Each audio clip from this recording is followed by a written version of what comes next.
কাঁচা আমের এই ভরা মৌসুমে এই জিনিসটা যদি একটু বেশি করে বানায় রাখতে পারেন না, তাহলে যে এটা আপনার এত এত কাজে লাগবে তা বলার বাইরে।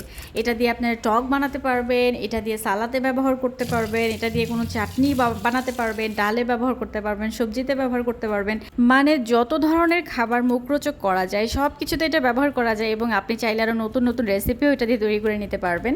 তো যাই হোক, আমি হচ্ছে প্রসেসটা বলে দিচ্ছি। এখানে আমি কয়েকটা আম নিয়ে নিয়েছি। তো আমগুলো মুখটা কাটার সময় দেখলাম যে দুইটা আমের মধ্যে একটু পাকা পাকা ভাব চলে আসছে, তো ওই দুটো আমি বাদ দিয়ে দিয়েছি। বাকিগুলো হচ্ছে উপরের খোসাটা ছিলে নিয়ে যে পিলার মেশিনটা দিয়ে আমি হচ্ছে ছিলে নিয়েছিলাম, ওইটা দিয়ে এরকম পাতলা পাতলা স্লাইস করে আমি আমগুলো কেটে নিয়েছি। দেখতেই পাচ্ছেন কীরকম পাতলা। তো এরকম পাতলা করলে যেটা হয় যে আমটা তাড়াতাড়ি শুকিয়ে যায়, বেশি সময় লাগে না। একদিন দুই দিনের রোদ দিলে কিন্তু খুব সুন্দরভাবে শুকিয়ে যায়। একটু মোটা করে কাটলে একটু বেশি সময় লাগবে শুকাতে, এটাই পার্থক্য আর কিছু না।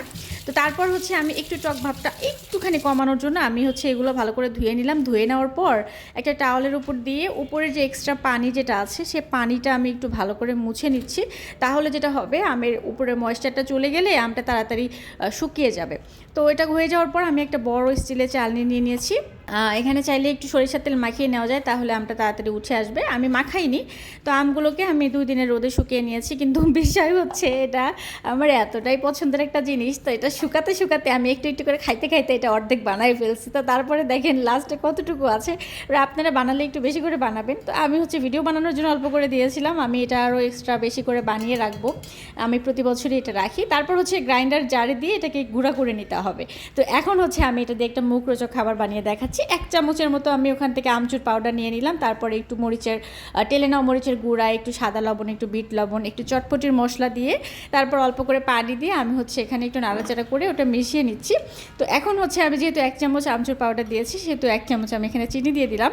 এটা দিয়ে খুব দারুণ একটা টক বানানো যায়। যে তেঁতুলের যে আমরা টক বানিয়ে ফুচকা খাই কিংবা গোলগাপ্পা পানিপুরি যেটাই খাই না কেন, সেই জিনিসটা কিন্তু এই আমচুর পাউডারটা দিয়ে বানানো যায় সুন্দরভাবে।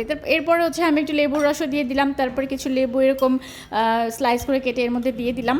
এটার সাথে ফুচকা দিয়ে খেতে কী যে মজা লাগে, একবার বানায় খাবেন, তারপর আমাকে থ্যাঙ্কস বলতে আইসেন।